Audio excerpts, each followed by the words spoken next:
we will be beginning Julius Caesar by William Shakespeare. I will be explaining line by line, and I will be giving you short notes also in between. Now, the Act 1, Scene 1 is set in a street in Rome. The working people have given themselves a holiday and they are in a celebrating mood.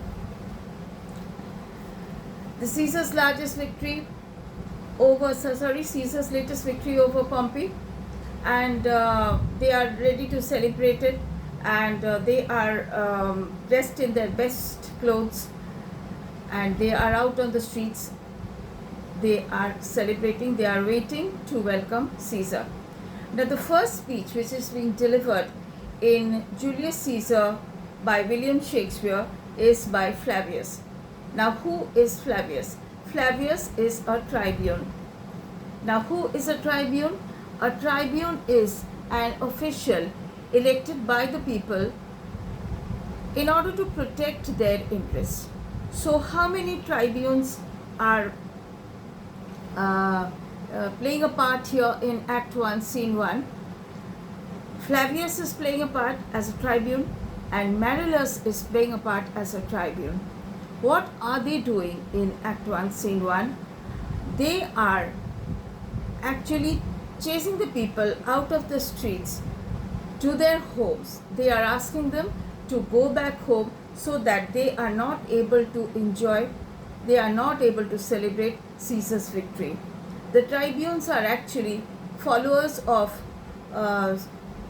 Pompey. Okay, Pompey, whom Caesar has defeated and is returning home. So because they are the followers of Pompey, they do not want the people to celebrate Caesar's victory over Pompey. So let's proceed. Flavius says, "Hence, home, you idle creatures, get you home." That is, hence means away. Go home, all of you. Get you home. That is, go back home. Is this a holiday? That is it a holiday? It is not. It is a working day. So, he is saying, is this a holiday? What? Know you not?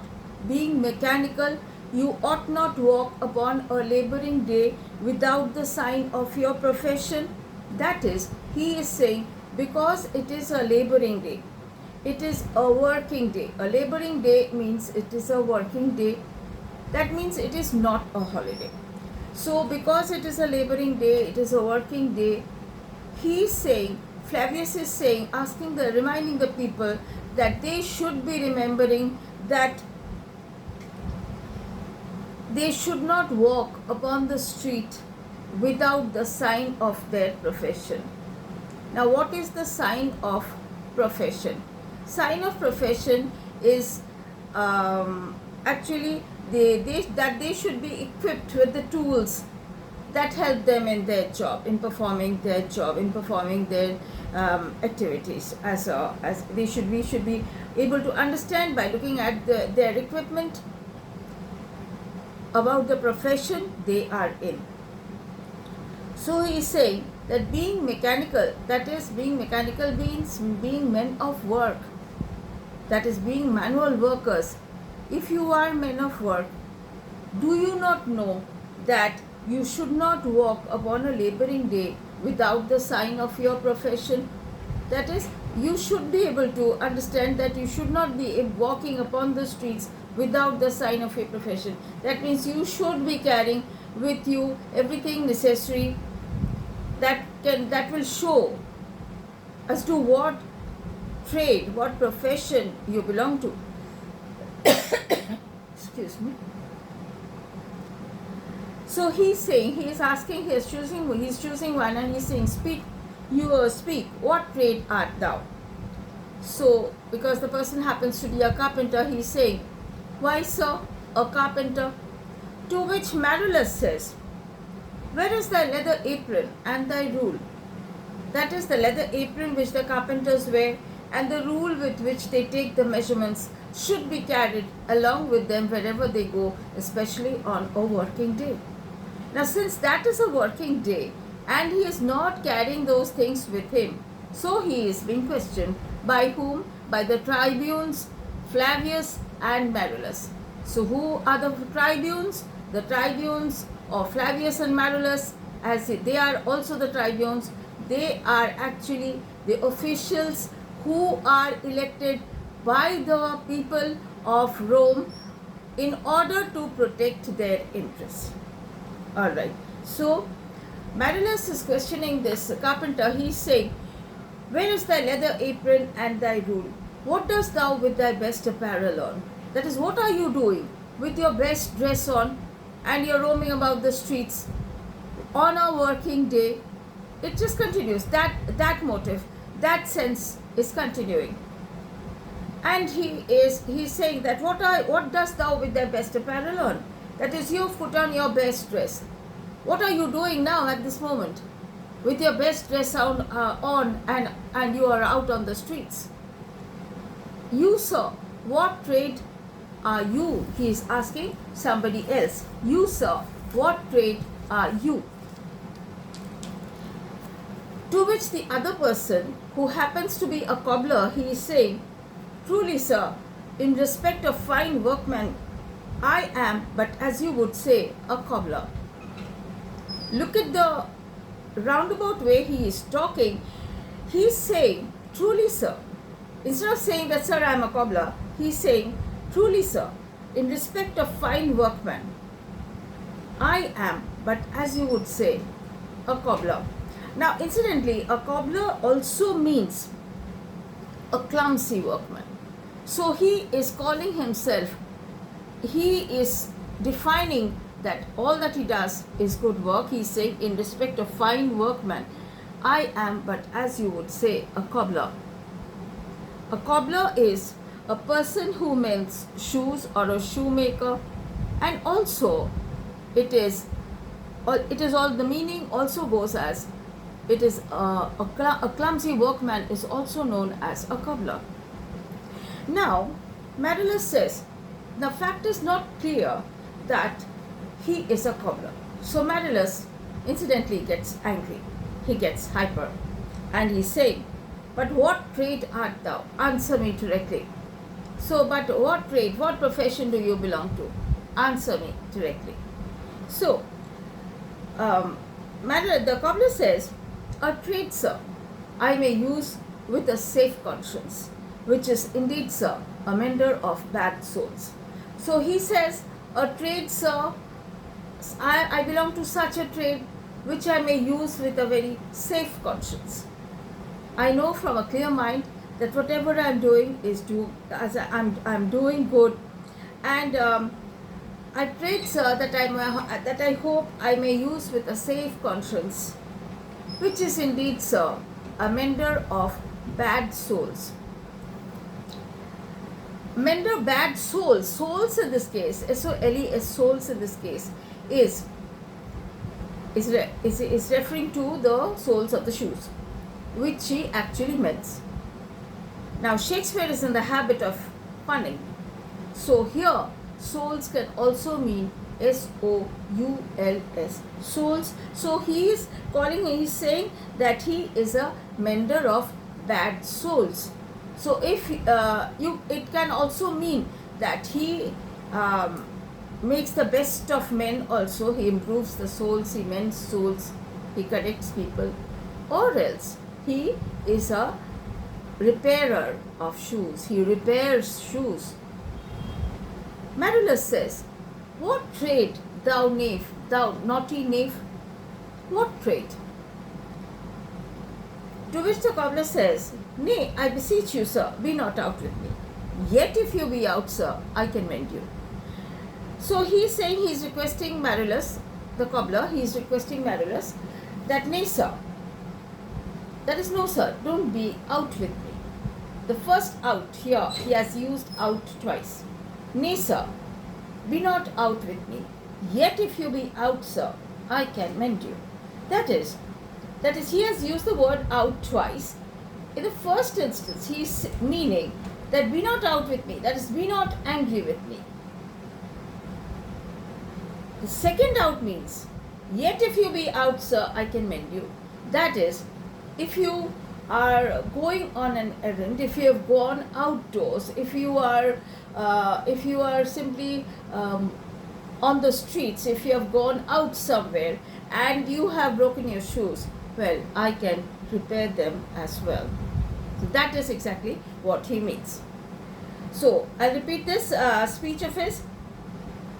Nay, I beseech you, sir, be not out with me. That is, don't be angry with what I'm saying. Be not out with me. Yet if you be out, sir, that is, yet if you are trying to go outdoors, and if you are going somewhere and you have broken your shoes, you have spoiled your shoes, I can mend them.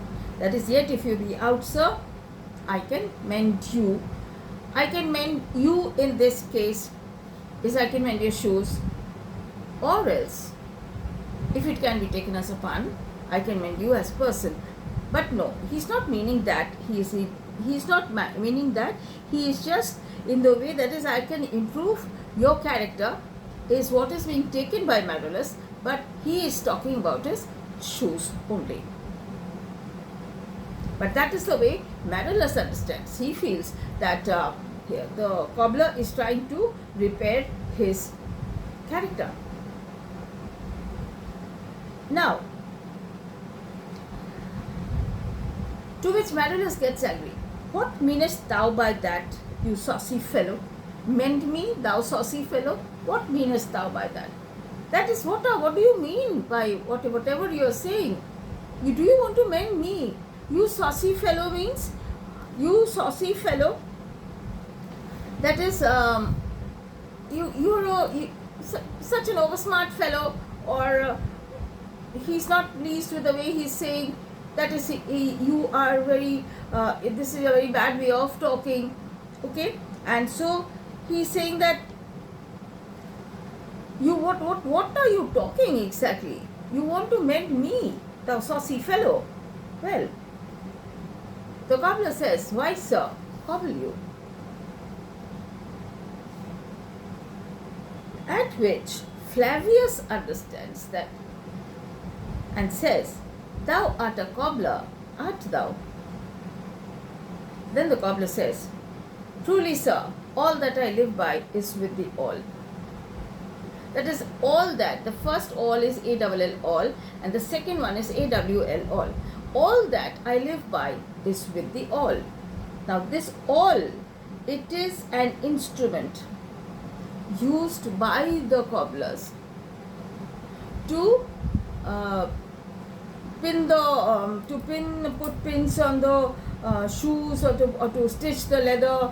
They have a sort of a platform, an iron one, and they carry it with them.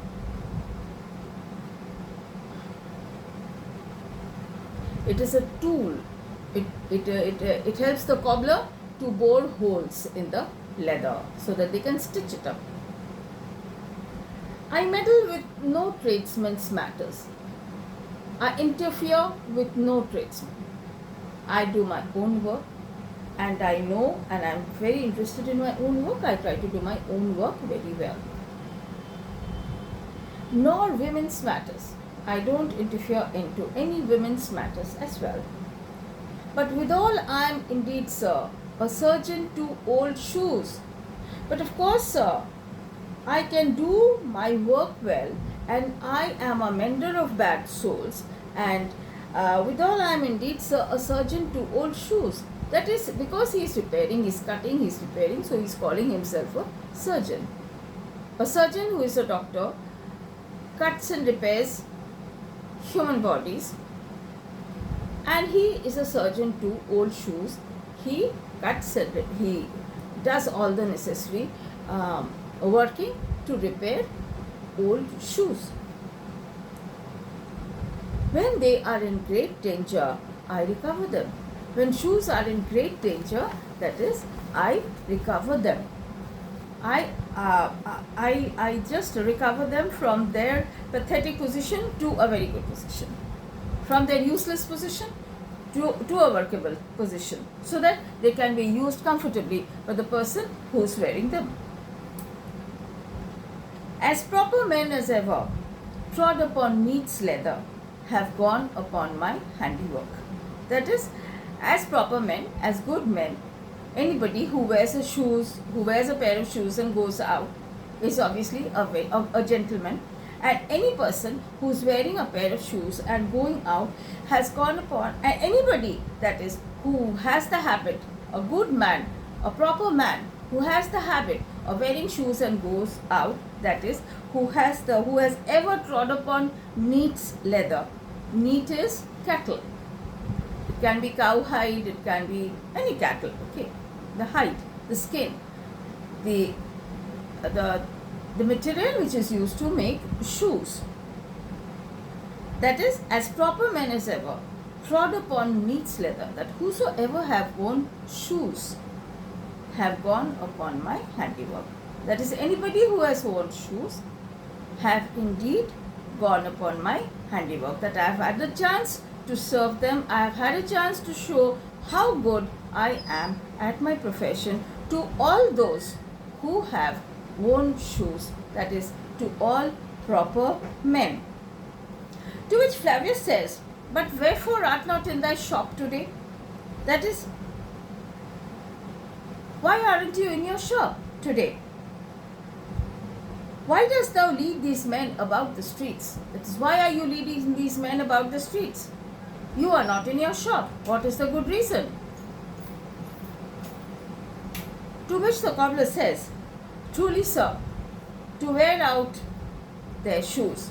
That is, to help the shoes get worn out so that he gets some work, and to get myself more into work. That is, if the shoes get worn out, if the shoes get torn, that he gets more work to do so that the shoes can be repaired and he can earn from them.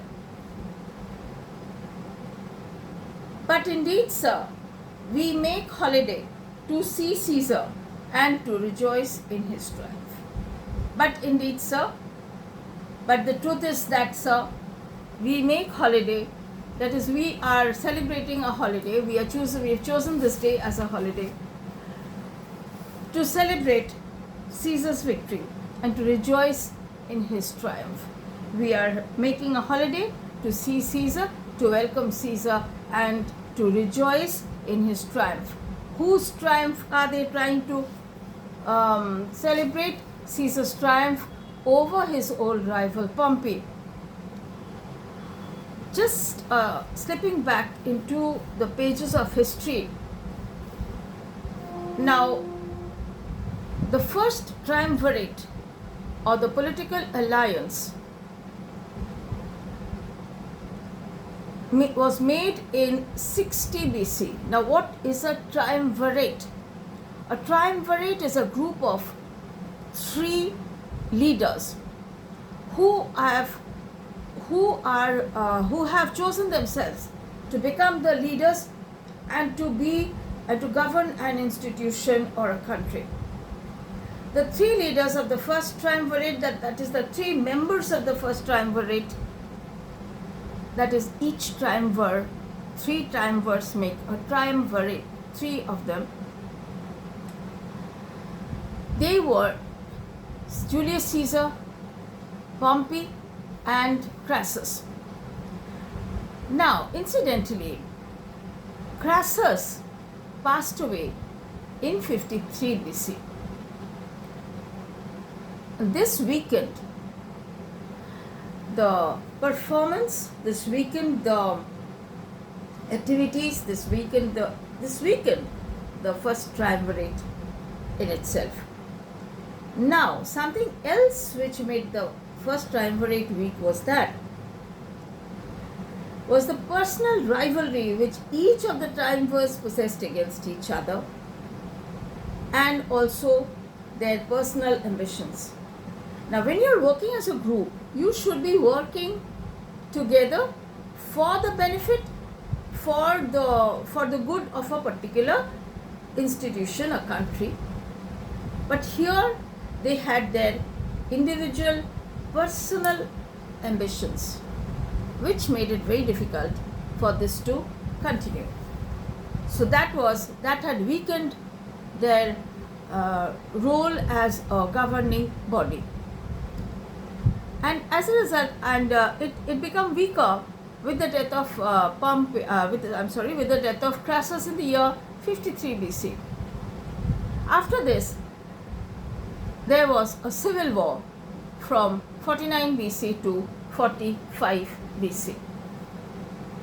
And here in the civil war between Caesar and Pompey, Caesar emerged victorious, and here in Act 1, Scene 1, he is supposed to be returning home, and the people of Rome, they are there to celebrate, they are there out on the streets to celebrate his rejoice over Pompey. They are rejoicing. What are they rejoicing about? They are rejoicing his triumph over Pompey. And so they are being objected to. This activity of celebration is being objected to by the tribunes Flavius and Marullus. Okay, we will be continuing in the next class. Thank you so much.